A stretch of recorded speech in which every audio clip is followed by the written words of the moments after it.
جب موریسن نے اپنا دفتر چھوڑا تو وہ اسپتال ڈپارٹمنٹ کے داخلی گیٹ کی طرف گئی، مگر جب اس نے فرشاد کا نمبر ڈائل کیا تو اس نے پایا کہ اس کا موبائل بند تھا۔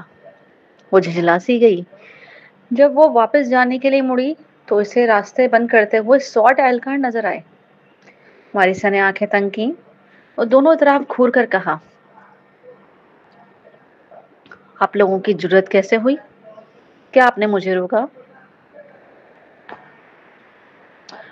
ان دونوں نے جواب دیا، کیپٹن موریسا، اس وقت ہم فروین اسمتھ کے انٹروگیشن میں مصروف ہیں۔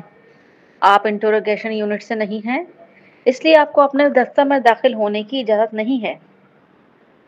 ماریسا فوراً طنزیہ انداز میں مسکرا کے بولی، اچھا ایسا ہے؟ اس نے فوراً آستینیں چڑھائیں اور کہا، دیکھتے ہیں کیا تم دونوں مجھے روک سکتے ہو؟ پھر وہ حملہ آور ہو گئی۔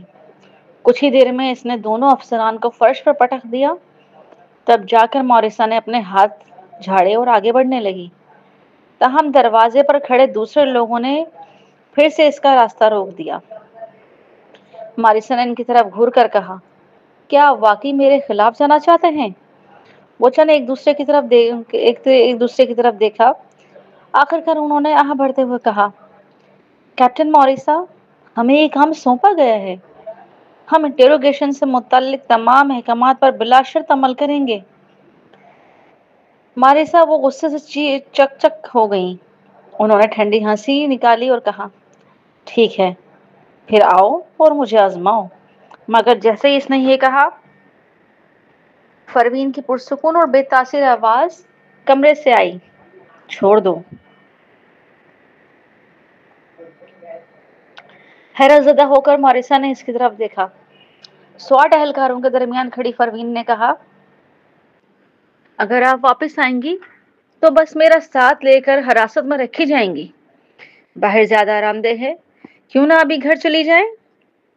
موریسا چونک کر کہنے لگی، آپ کو حراست میں رکھا گیا ہے؟ رت، آپ کو حراست میں رکھنے کا کیا حق ہے؟ فروین نے کندھے اچکایا، کون جانے۔ ماریسا نے گہری سانس لی، منہ موڑا اور باہر نکلنے لگی۔ میں فوراً سالس کو ڈھونڈ کر لاتی ہوں۔ جب ماریسا نکل گئی تو فروین نے کمرے میں واپس آ کر پردے بند کیے اور ماریسا کے سفید صوفے کی طرف دیکھا۔ وہ عورت واقعی لطف اندوز ہونا جانتی تھی۔ صوفے پر ایک سفید نرم کمبل بھی تھا جو لیٹنے کے لیے بہت ہی موزوں محسوس ہوا تھا۔ فروین موریسا کی سست اور دلکش انداز کا تصور کرتے ہوئے سر ہلایا، آگے بڑھی اور خود لیٹ گئی۔ وہ بس اب نیند پوری کرنے لگی تھی۔ دوسرے کمرے میں رت مانیٹر کی طرف گھور رہی تھی جو ماریسا کے دفتر میں ہو رہا منظر دکھا رہا تھا۔ سرویلنس کیمرے تازہ نصب کیے گئے تھے، مگر وہ پہلے ہی فروین کے صوفے پر لیٹی دیکھ سکتی تھی۔ اس نے اپنے ہونٹ کاٹ لیے۔ اچانک اس نے اپنے پاس کھڑے آدمی سے کہا، وہاں جا کر یہ کرو۔ جب اس نے بات ختم کی تو اس کے ساتھ کھڑے شخص کے چہرے پر ہچکچاہٹ طاری ہوئی۔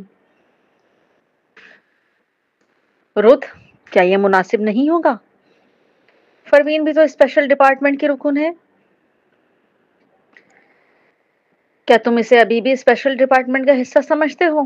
فروین نے اسے گھورتے ہوئے دیکھا۔ مت بھولو، اس کی ماں پراسرار تنظیم کی ریڑھ تھی۔ اگر اس کی ماں نہ ہوتی تو جین سیرم کبھی دنیا میں نہ آتا۔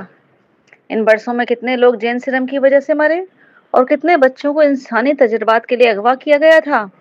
رت نے غصے سے دانت پیسے۔ 20 سال سے زائد پہلے ملک میں 1000 سے زائد بچے لاپتہ ہو گئے۔ آخرکار پتہ چلا کہ وہ پراسرار تنظیم نے پکڑے ہوئے تھے۔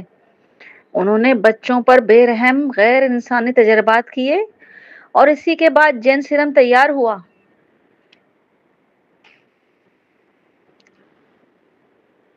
پراسرار تنظیم کے ارکان میں ضمیر نام کی کوئی چیز نہیں ہے۔ ان کی خاطر ہم نے کتنے ساتھی قربان کیے۔ اب جب فروین کے پاس پراسرار تنظیم کے سراغ موجود ہے تو وہ خاموش کیوں رہیں؟ بس میری بات مانو، میں تمام نتائج برداشت کر لوں گی۔ وہ شخص روت کی بات کو کسی حد تک صحیح سمجھتا تھا،